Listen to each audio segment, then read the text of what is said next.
Breaking news చూస్తున్నాం. YCP MLC అనంతబాబుకు న్యాయస్థానంలో మరో ఎదురుదెబ్బ తగిలింది. డ్రైవర్ సుబ్రహ్మణ్యం హత్య కేసులో అనంతబాబుకు బెయిల్ ఇచ్చేందుకు ఏసీబీ ప్రత్యేక కోర్టు నిరాకరించింది. బెయిల్ మంజూరు చేయాలని కోరుతూ అనంతబాబు తరపున లాయరు వేసిన బెయిల్ పిటిషన్ను రాజమండ్రి ఏసీబీ కోర్టు కొట్టివేసింది. అనంతబాబుకు బెయిల్ ఇస్తే సాక్ష్యాలు తారుమారయ్యే ఛాన్స్ ఉందని, బెయిల్ మంజూరు చేయవద్దని ప్రత్యేక పీపీ ముప్పాళ్ల సుబ్బారావు కోర్టుకు విన్నవించారు. ఈ కేసులో ఉన్న సాక్షుల్ని చంపుతానని అనంతబాబు బెదిరించారని వివరించారు. అలాగే కేసు విచారణ కీలక దశలో ఉందని, ఈ దశలో బెయిల్ ఇవ్వొద్దని విజ్ఞప్తి చేశారు.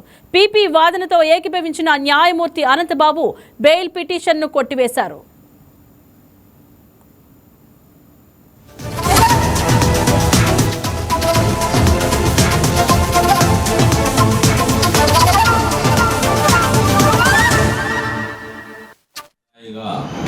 ఆరోపణలు ఎదుర్కొంటున్న సుబ్రహ్మణ్యం హత్య కేసులో ముద్దాయిగా ఆరోపణలు ఎదుర్కొంటున్నటువంటి వైఎస్ఆర్సీపీ ఎమ్మెల్సీ అనంతబాబు గతంలో 218 రోజుల అనంతరం సుప్రీంకోర్టును ఆశ్రయించి నిర్దేశించిన సమయంలో పోలీసు వారు ఛార్జ్షీట్ వేయలేదు కాబట్టి డిఫాల్ట్ బెయిల్ ఇమ్మని ముందు ఇంటీరియం బెయిల్, తర్వాత రెగ్యులర్ బెయిల్ డిఫాల్ట్ బెయిల్ తెచ్చుకోవడం జరిగింది. అయితే ఆ డిఫాల్ట్ బెయిల్ సుప్రీంకోర్టు ఇచ్చినటువంటి ఆదేశాల్లో కొన్ని నిబంధనలు పెట్టారు. దానిలో ప్రత్యక్షంగా కానీ పరోక్షంగా కానీ వీధి సుబ్రహ్మణ్యం హత్య కేసులో సాక్షులను ప్రభావితం చేయటం కానీ ప్రలోభపరచడం కానీ చేయకూడదు. చేస్తే తదుపరి చర్యలు తీసుకోవడం జరుగుతున్నారు.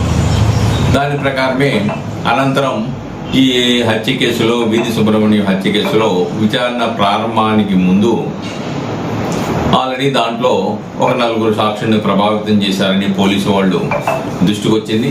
దాని మీద విచారణ సంస్థలు కేసు నమోదు చేసినాయి. దాంట్లో కూడా అనంతబాబు గారిని అరెస్ట్ చేశారు. సరే, దాంట్లో కూడా బెయిల్ వేసుకున్నారు. అది కూడా డిస్మిస్ అయింది. అలాగే ఇప్పుడు వీధి సుబ్రహ్మణ్యం ఏదైతే హైకోర్టు, సుప్రీంకోర్టు యొక్క నిబంధనలను ధిక్కరించి బెయిల్ నిబంధనలను ధిక్కరించారని చెప్పి అన్నారు. అప్పుడు ఆ బెయిల్ నిబంధనలను ధిక్కరించినారు కాబట్టి, సుప్రీంకోర్టు యొక్క ఆర్డర్స్ను కూడా ధిక్కరించినారు కాబట్టి ఆ బెయిల్ రద్దు చేయమని పిటిషన్ వేసి దాని ఆధారాలను న్యాయస్థానంలో పెట్టాము. పరిశీలించిన తర్వాత, వాద ప్రతివాదనల తర్వాత గతంలో అనంతబాబుకి ఇచ్చిన బెయిల్ను రద్దు చేస్తూ న్యాయస్థానం ఆదేశాలు ఇచ్చింది.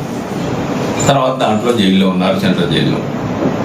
తదుపరి ఇటీవల కాలంలో ఎమ్మెల్సీ అనంతబాబు గారు వీధి సుబ్రహ్మణ్యం హత్య కేసులో మరలా బెయిల్ అప్లికేషన్ దరఖాస్తు చేశారు. దాంట్లో ఇప్పటికే కొంతమంది సాక్షులను విచారించారు కాబట్టి నాకు బెయిల్ మంజూరు చేయండి అని చెప్పేసి తన వాదనను వినిపించుకుంటూ బెయిల్ అప్లికేషన్ దాఖలు చేశారు. దాంట్లో కూడా ప్రాసిక్యూషన్ తరఫున మేము హాజరైనాము. రిటర్న్గా కూడా వాదనలు దాఖలు చేశాము. ఇరు వర్గాల వాదనలు విన్న తర్వాత ఈ రోజున ACB court in charge, ACB court న్యాయమూర్తి వెంకటేశ్వరరావు గారు ఈ రోజున ఆయన వేసుకున్న బెయిల్ అప్లికేషన్ని తిరస్కరిస్తూ ఆదేశాలు ఇచ్చారు.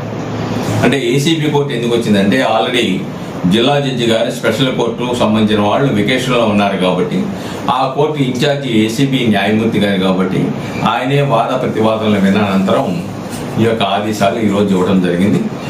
విచారణ 9వ తారీఖున ఈ కేసుకు సంబంధించిన షెడ్యూల్ ఎప్పటి నుంచి మరలా ప్రారంభించాలని చెప్పి షెడ్యూల్ ఇస్తామని చెప్పేసి ఆనాడు న్యాయమూర్తి గారు అన్నారు. ఇది ఈరోజు బెయిల్ ఏదైతే అనంతబాబు గారు నాకు బెయిల్ ఇవ్వండి, గతంలో రద్దు చేశారన్నారు. మేము న్యాయమూర్తికి చాలా స్పష్టంగా చెప్పాం, ఇది రెగ్యులర్ బెయిల్ కాదు, ఇది బెయిల్లో ఇచ్చినటువంటి స్వేచ్ఛని ఉల్లంఘించారు. అందువల్లనే దానికి సంబంధించిన ఆధారాలు ఉన్నాయి. దాని మీద 155 ఆఫ్ 2026 కింద సర్పవరం పోలీస్ స్టేషన్లో కేసు కూడా నమోదు చేశారు. దాని ప్రాతిపదికగానే గతంలో సుప్రీంకోర్టు ఇచ్చినటువంటి బెయిల్ నిబంధనలు ఉల్లంఘించారని బెయిల్ రద్దు చేశారనే విషయాన్ని, మరికొన్ని అంశాలని న్యాయస్థానం దృష్టికి తీసుకెళ్ళాము.